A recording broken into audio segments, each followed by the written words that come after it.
Here we have a farmer with a 200-acre farm.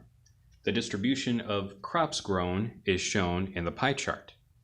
But how do we find out how much land in acres is used if we know the percentage of land? Well, first we have to know the total amount of land that is used by the farmer. We can find this by setting up a proportion. We know, according to the problem, that the farmer has 200 acres of land. So if we set up a proportion, we can use one ratio for all of the farmer's land and a second ratio for just that portion of the farmer's land used by corn. Then we can put acres on top and percents on the bottom. His entire farm, 100%, is 200 acres.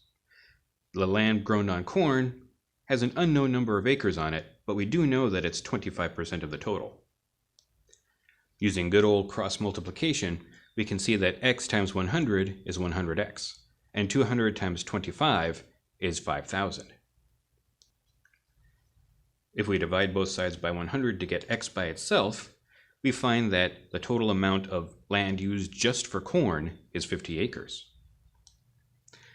Here we have the distribution of grades for 80 students who took a test.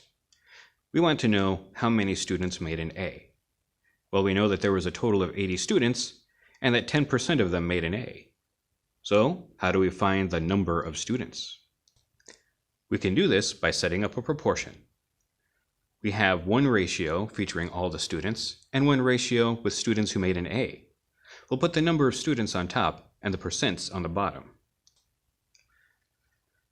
So 100% of the student population is 80 students. On the other ratio, we have an unknown number of students who represent the 10% who made an A. Using good old-fashioned cross multiplication, we can see that x times 100 is 100x, and 80 times 10 is 800. Dividing both sides by 100 to get x by itself, we see that x equals 8 students. So 8 students made an A on this test.